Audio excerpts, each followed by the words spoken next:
데일리베스트 뉴스를 시작합니다. 더불어민주당이 많은 논란에도 불구하고 이른바 가짜 뉴스 유통을 원칙적으로 차단하기 위해 유튜브 등을 규제하는 허위 조작 정보 유통 방지법 마련을 추진하겠다고 밝혔습니다. 자, 이 법이 뭐냐면 유튜브 등 온라인 플랫폼이 가짜 뉴스를 방치할 경우 법적 책임을 묻겠다는 겁니다. 자, 제 옆에 표에서 보시다시피 일단 정치권에서는 이른바 가짜 뉴스를 막자는 움직임이 활발하게 있어 왔습니다. 자, 실제로 가짜 뉴스와 관련해 지난해부터 최근까지 발의된 법안만 20건이 넘습니다. 자, 이는 여야 국회의원을 가리지 않고 발의가 됐는데 자, 대부분 포털 등 정보통신 서비스 제공자의 가짜뉴스 삭제 및 모니터링 의무를 부과하고 이를 어기면 과태료를 물게 하는 내용인데 여당이 야당이 되었을 때 그리고 야당이 여당이 되었을 때 주장하는 바가 달라진다는 것이 문제일 겁니다.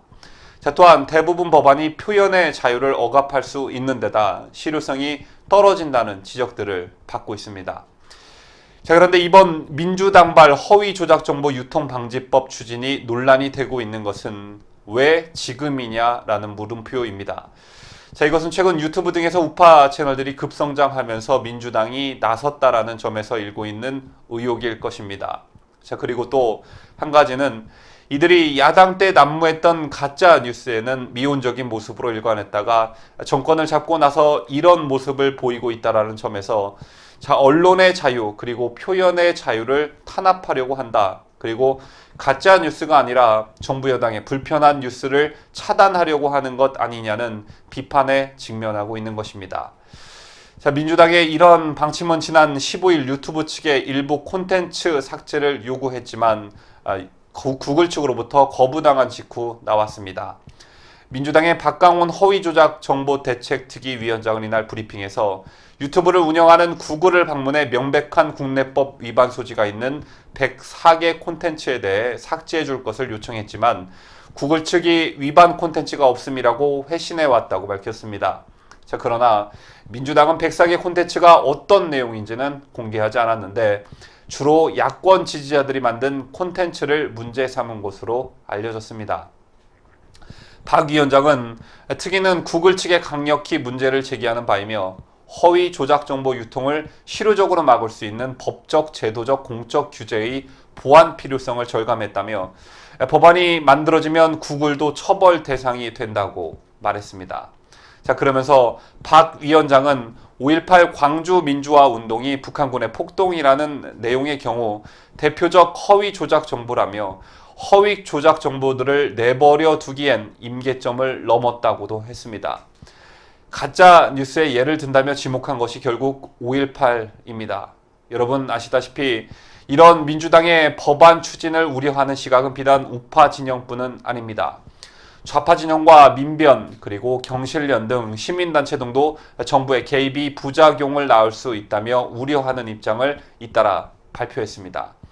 자, 그런데 민주당이 결성한 허위조작 정보 대책특위에는 자문단 3명이 있습니다.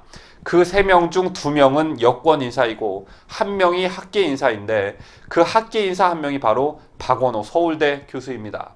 자, 그런데 이 박원호 교수가 현재 민주당이 입법을 추진하고 있는 것에 대해 반대 입장을 표명했습니다. 미국에 머물고 있는 박원호 교수는 22일 동아일보와 통화를 갖고 자문에 응해줄 수 있다는 뜻으로 이름을 올렸을 뿐이라며 가짜뉴스 규제는 제 입장과는 안 맞는다고 말했습니다. 자, 박 교수는 이어 현재 형법정보통신망법상 명예훼손으로 처벌할 수 있음에도 여권이 별도 입법을 추진하는 것에 대해 찬성하지 않고 제 입장과 다르다고 반대 의견을 분명히 했습니다.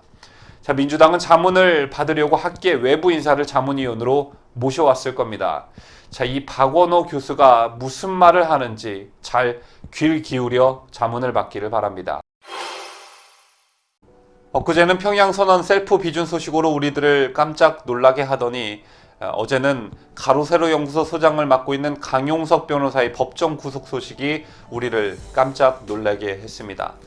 사무소 위조 등의 혐의로 재판에 넘겨져 1심에서 실형 선고를 받은 것인데 솔직히 저는 법조 전문가가 아니라 이 판결에 대해 특별히 논평 드릴 내용은 없지만 강용석 변호사의 구속 소식을 접하면서 불현듯 현재 구속 상태에 있는 변희재 미디어워치 대표 고문이 떠올랐습니다. 변희재 고문도 유튜브 등에서 태블릿 PC권으로 활발한 활동을 벌이다 구속이 됐고, 강용석 변호사 또한 유튜브에서 가로세로 연구소라는 채널을 통해 왕성한 활동을 벌이다가 돌연 구속되었습니다. 자, 또한 강용석 변호사는 자신의 SNS를 통해 현 문재인 정권을 강력 비판해 왔고, 이재명 지사에 맞서 배우 김부선 씨의 변호인을 맡기도 했습니다. 어쨌든 강용석과 변희재와 강용석 이 둘은 이런 공통점을 갖고 있는데, 제1선에서 유튜브 우파 채널을 운영하고 있는 저 같은 사람으로서는 왠지 남일 같지가 않아서 어제 하루 종일 착잡한 마음이었습니다. 자, 일단 여러분께서 좋아하시는 가로세로 연구소의 김세희 대표와 박상우 고문은 어제 가로세로 연구소 유튜브 채널을 통해 당혹스러움을 감추지 못하면서도 계속 꿋꿋이 방송을 이어가겠다는 의지를 피력했습니다. 정부 여당발 가짜 뉴스에 대한 엄포, 그리고 자꾸 구속되는 우파 인사들, 이런 어려운 현실 속에서도 의기소침하지 않고 꿋꿋하게 방송을 이어갈 수 있는 것은 뭐니 해도 든든한 버팀목이 되어주시는 구독자 여러분들입니다. 자, 이럴 때일수록 저희 데일리베스트뿐 아니라 다른 우파 채널들에게도 여러분의 많은 관심과 성원을 감히 부탁드립니다. 편집 작업으로 어깨 근육이 뭉치고 뒷골이 단단해질 때도 여러분의 힘내라라는 댓글 하나만 봐도 거짓말처럼 말끔히 해소가 되고는 합니다. 정말 어려운 시기지만 다 같이 힘을 모아서 우리가 꿈꾸는 그런 대한민국을 만드는데 밑거름이 될 수 있도록 했으면 좋겠습니다.